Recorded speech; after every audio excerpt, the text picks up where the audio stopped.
Mon podcast IMO.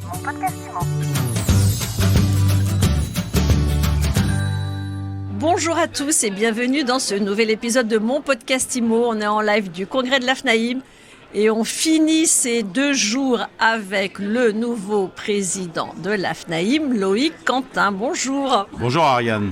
Alors Loïc, vous avez été élu à la présidence. C'était pas du tout votre premier congrès FNAIM, mais premier congrès avec cette nouvelle étoffe.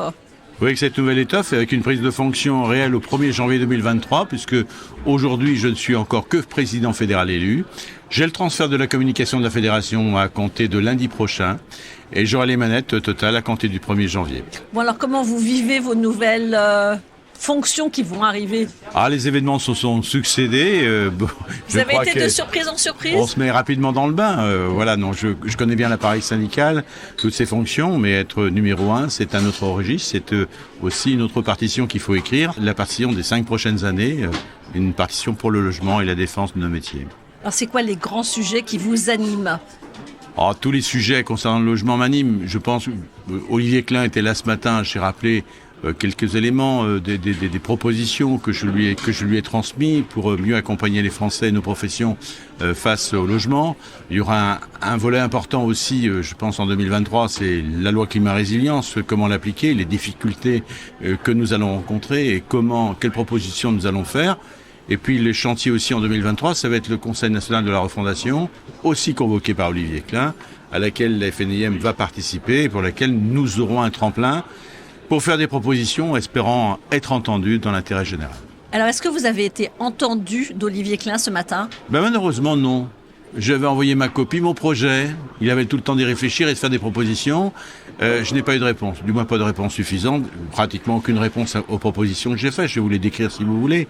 Je pense que c'est une échéance reportée. Je ne lâcherai pas sur les propositions qu'on a lancées, dans la mesure où elles sont justifiées, et d'autant que ce sont des mesures qui ne coûtent rien à l'État.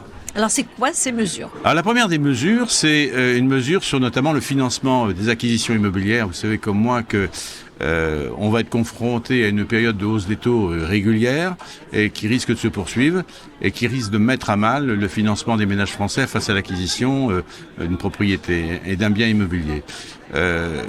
J'ai en souvenir, et certains s'en rappellent encore, par le passé, nous pouvions bien évidemment vendre un bien immobilier avec la reprise en cours du prêt qui reste dû sur le bien vendu. Moi, je l'ai même pratiqué.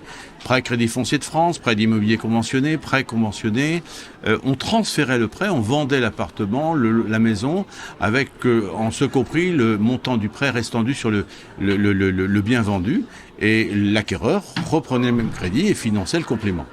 C'est une mesure qui ne coûte rien lorsqu'on est confronté à une hausse des taux, compte tenu que la banque a déjà escompté bien évidemment son résultat. C'est uniquement une transfert de dossier sous condition d'éligibilité de l'acquéreur. Ça ne coûte rien à l'État. Si on veut améliorer le pouvoir d'achat et accompagner les Français face à l'acquisition immobilière, c'est une question de courage politique. Et je pense que le gouvernement aurait du mal à justifier une position de refus. Je crois que les banques vont certainement s'y opposer. La fédération va tenir compte, parce que le pouvoir d'achat, si on doit le défendre, c'est pour tout le monde et la collectivité doit s'engager. Et là, je ne lâcherai pas. Là, vous ne lâcherez pas. En tout cas, Olivier Klein n'a pas pris le temps de se plonger à fond dans le dossier ce matin. Oui, je pense peut-être que on n'est pas autant de la mesure politique. Le fait qu'il n'ait pas répondu, ça veut dire que ce n'est pas une réponse négative. Pour moi, il y a un espoir d'avoir une relance positive.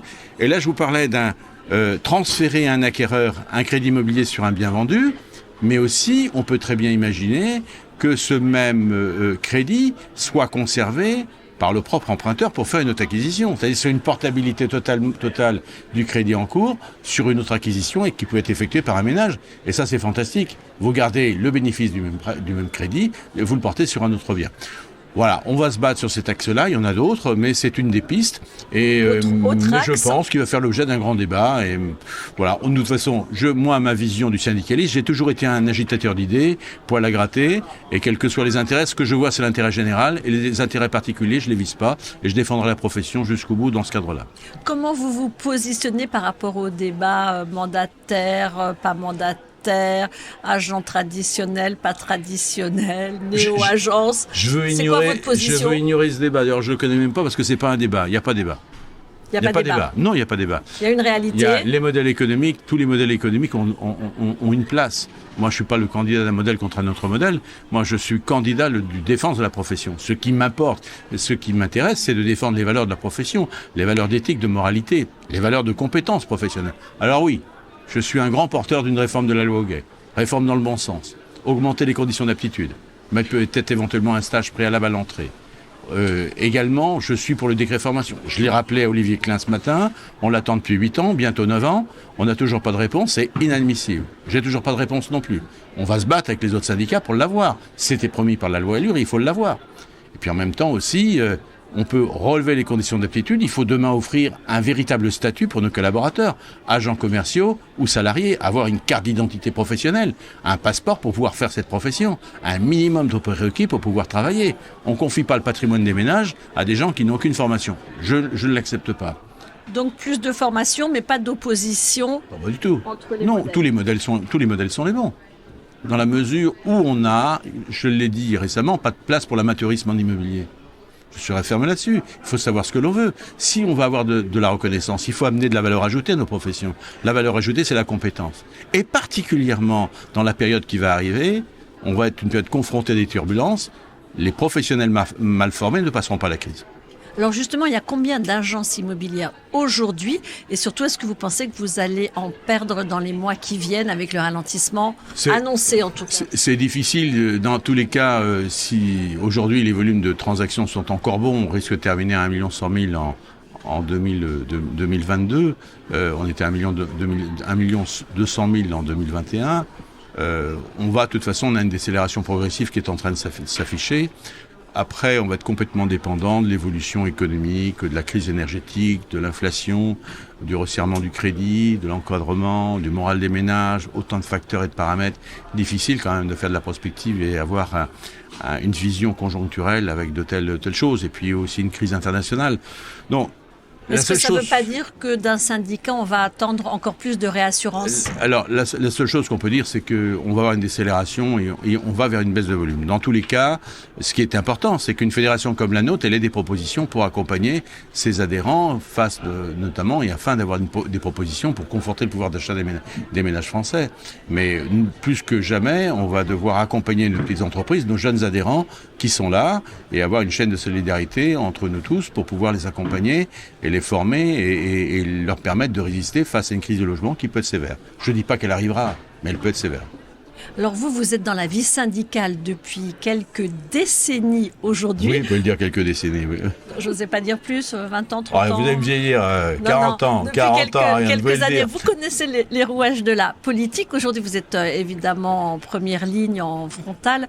C'est vous qui allez incarner la profession. C'est quoi le style, Loïc Quentin ? Le style de management ? Le style de management ? Ah, je suis... Direct, j'ai l'impression. Voilà, alors avec qui ? Management, avec comment avec on la fédération. La fédération, on se transpose à la fédération ce le qu'on est dans conseil son d'administration entreprise. ou mon équipe. Hier, Fabien Galtier était là. Moi, c'est 14 administrateurs, un patron, ça fait 15. Je ne peux pas donner un comparatif avec le 15 de France. Mais de toute façon, c'est l'ajout des valeurs, des qualités de chacun. Et ben, c'est ça qui forme le collectif. Et puis le collectif, il va en avant. Voilà. Et bien avec de l'énergie. S'il n'y a pas d'énergie, il n'y a pas de syndicalisme. Merci beaucoup Loïc Quentin, merci, Ariane. Président énergique et fan de rugby. Et engagé. Et engagé. Merci. Mon podcast IMO.